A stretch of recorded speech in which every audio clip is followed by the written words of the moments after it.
Vivre libre ou mourir seul.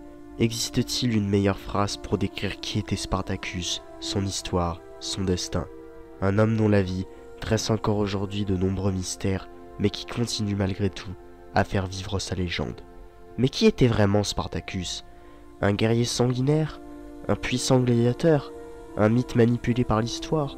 Un exemple de combat pour la liberté? La volonté indéfectible de se battre contre vents et marées pour ce que l'on pense être juste? La preuve irréfutable que la liberté a un prix. Et si Spartacus, c'était un peu tout ça à la fois? Alors je vous invite à suivre, à travers ce film émouvant, l'histoire de Spartacus, l'un des plus grands gladiateurs que le monde ait jamais connu. L'histoire de l'homme qui a fait trembler Rome à une époque où elle semblait quasi invincible.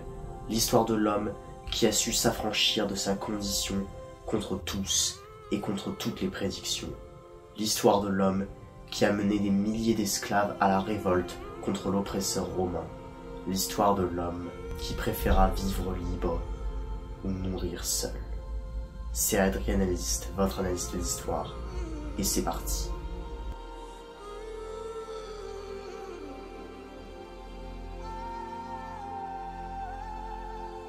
Les origines de Spartacus, vous le savez sûrement, sont assez mystérieuses. Néanmoins, il y a un certain nombre d'éléments à leur sujet que l'on peut affirmer avec quasi-certitude. Spartacus serait né en Thrace, région située en Europe de l'Est, au nord de la Grèce et au sud de la Bulgarie. C'est un homme qui est né libre, et ceci est d'une importance capitale pour la suite de notre histoire.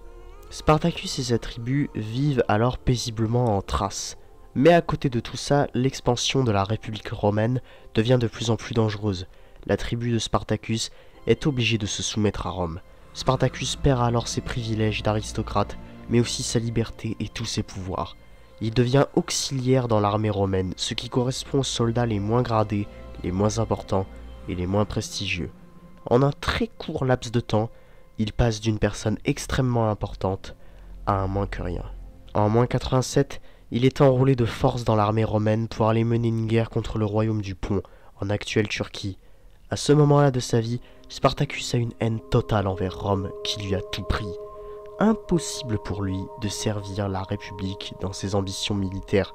Alors qu'on est en pleine guerre, il déserte le champ de bataille et devient la honte de la République romaine. La période qui va suivre reste floue, mais on peut affirmer que de moins 87 à moins 75, il devient un bandit avec des criminels de l'époque. Il survit grâce à des raids et des pillages.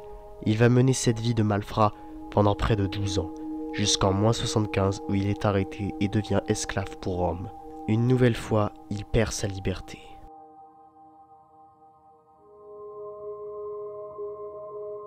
À ce moment-là, on pourrait se dire que tout est fini pour notre cher Spartacus. Mais il ne va pas devenir un esclave lambda comme les autres. Il est recruté par un marchand d'esclaves romain qui va faire de lui un gladiateur, et ce en raison de sa force physique et de ses aptitudes au combat. C'est ainsi qu'en moins 75, dans une arène complètement déchaînée, cet inconnu du grand public s'apprête à mener son premier combat en tant que gladiateur romain. Spartacus le sait, il a une chance immense de ne pas être devenu un simple esclave. En tant que gladiateur, il est nourri, chauffé, logé et blanchi, mais tout ça pourrait vite s'arrêter s'il venait à perdre ses combats. Si la foule ne lui portait plus d'attention, tout s'arrêterait. C'est un enjeu de vie ou de mort. Spartacus observe son adversaire dans l'arène. Celui-ci est tout aussi déterminé que lui à remporter une victoire décisive. Les deux combattants échangent des coups, mais très vite, Spartacus se retrouve en difficulté. De toute façon, à quoi bon se battre? Il a perdu tout ce qui faisait de lui quelqu'un, son honneur, son pays et sa liberté. Mais Spartacus repense à la Thrace. Il leur doit de se battre, qu'importe l'issue du combat. De toute façon, tout le monde le sait, Spartacus n'a plus rien à perdre, ni personne.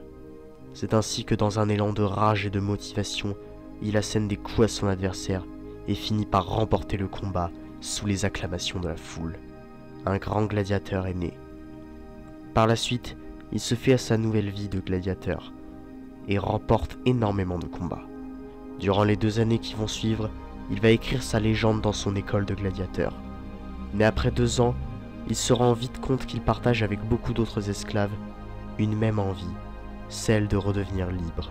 Il va se lier d'amitié avec 2 autres gladiateurs esclaves de Rome. Ce sont deux Gaulois, Crixus et Onamus. En moins 73, ils lancent ensemble une révolte et s'échappent de l'école de gladiateurs. Des milliers d'esclaves les suivent et ils forment une immense armée de plusieurs milliers de combattants rebelles dans le sud de l'Italie. L'heure de la guerre a sonné.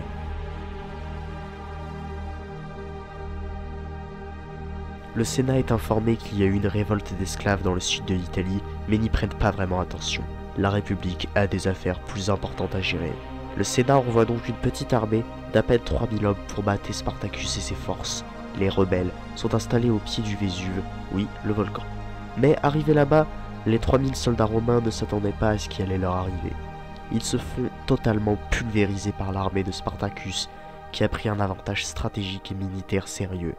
Après la victoire de Spartacus, et Crixus se disputent à cause d'un désaccord sur la suite des choses. Crixus veut rester en Italie, mener des raids et s'enrichir, pillant des villes et en menant des raids contre Rome. Spartacus, lui, veut remonter au nord, traverser les Alpes et aller s'installer dans un territoire non occupé par Rome pour vivre libre et repartir à zéro. Les deux ne peuvent s'entendre sur ce point. L'armée se divise en deux. Une partie suit Spartacus pour quitter le territoire romain et l'autre suit Crixus pour aller faire la guerre face à Rome. Le Sénat prend enfin conscience de la gravité des choses et envoie le grand chef militaire et businessman Crassus. L'armée dirigée par Crixus perd la bataille face aux Romains de Crassus. Ainsi, Crixus meurt et son armée est anéantie. Face à cette nouvelle, Spartacus est fou de rage et fait marche arrière. Pendant 2 ans, il va ravager le sud de l'Italie tout en esquivant Crassus. La République entre en crise à cause de ça et souhaite la destruction de Spartacus. Celui-ci souhaite désormais s'enfuir en Grèce avec le reste des rebelles. Grâce à ses pillages, il paye des pirates pour organiser la fuite. Mais au dernier moment, il est trahi et les pirates s'enfuient avec l'argent. Pris au piège, les rebelles se retrouvent obligés d'affronter Crassus. Spartacus et ses hommes se battent vaillamment, mais se retrouvent vite en difficulté. Spartacus le sait, tout est perdu, son armée va se faire anéantir. Le seul espoir serait qu'il se rende, mais jamais il ne renoncera à sa liberté. S'il ne peut pas vivre libre, il mourra seul. Les rebelles se font anéantir et Spartacus meurt au combat.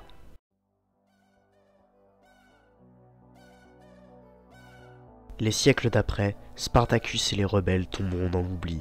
Sa légende renaîtra au XVIIIe siècle et prendra une ampleur phénoménale au XIXe. Son histoire et son destin épique pousseront plus tard les grands personnages à se battre pour l'abolition de l'esclavage, les droits de l'homme et la liberté. Et si en fait, Spartacus n'avait pas perdu ce jour-là? Et si c'était son destin d'avoir éclairé le monde par son combat, son abnégation et son amour de la liberté? Cette vidéo m'a demandé énormément de travail, alors je serais extrêmement reconnaissant si vous pouviez vous abonner, la liker, la partager ou laisser votre avis sur cette histoire dans vos commentaires. C'était Adrien Analyste, votre analyste d'histoire. À la prochaine.